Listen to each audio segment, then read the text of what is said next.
નમસ્કાર મિત્રો, કેપીટીવી ગુજરાતી ન્યૂઝમાં આપનું હાર્દિક સ્વાગત છે। જોઈએ આજના મુખ્ય સમાચાર। ચૈત્રી પૂનમનો અનોખી ઉજવણી। બનાસકાંઠા જિલ્લાના પાલનપુર તાલુકાના એગોલા ગામે દર વર્ષે અનોખી પ્રકારની ઉજવણી કરવામાં આવે છે।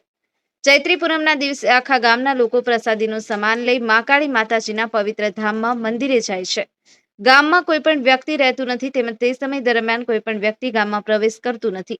આખો દિવસ માતાજીના મંદિરે માતાજીની સેવા પૂજા કરી સાંજે મુહૂર્તના ટાઈમે પાછા ગામમાં પ્રવેશ કરે છે। માતાજીના આશીર્વાદથી આખા વર્ષ દરમિયાન ગામ લોકો ઉપર માની કૃપા રહેતી હોય છે, તેમજ ગામમાં સુખ શાંતિ રહે છે। ગૌરાંગ રાણા, કેપીટીવી ગુજરાતી ન્યૂઝ, બનાસકાંઠા। નમસ્કાર મિત્રો, કેપીટીવી ગુજરાતી ન્યૂઝમાં આપનું હાર્દિક સ્વાગત છે। જોઈએ આજના મુખ્ય સમાચાર। ચૈત્રી પૂનમનો અનોખી ઉજવણી। બનાસકાંઠા જિલ્લાના પાલનપુર તાલુકાના એગોલા ગામે દર વર્ષે અનોખી પ્રકારની ઉજવણી કરવામાં આવે છે। ચૈત્રી પૂનમના દિવસે આખા ગામના લોકો પ્રસાદીનો સામાન લઈ મહાકાળી માતાજીના પવિત્ર ધામમાં મંદિરે જાય છે। ગામમાં કોઈ પણ વ્યક્તિ રહેતું નથી, તેમજ તે સમય દરમિયાન કોઈ પણ વ્યક્તિ ગામમાં પ્રવેશ કરતું નથી। આખો દિવસ માતાજીના મંદિરે માતાજીની સેવા પૂજા કરી સાંજે મુહૂર્તના ટાઈમે પાછા ગામમાં પ્રવેશ કરે છે। માતાજીના આશીર્વાદથી આખા વર્ષ દરમિયાન ગામ લોકો ઉપર માની કૃપા રહેતી હોય છે, તેમજ ગામમાં સુખ શાંતિ રહે છે। ગૌરાંગ રાણા, કેપીટીવી ગુજરાતી ન્યૂઝ, બનાસકાંઠા।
ફોટા પડાવ્યો મસ્ત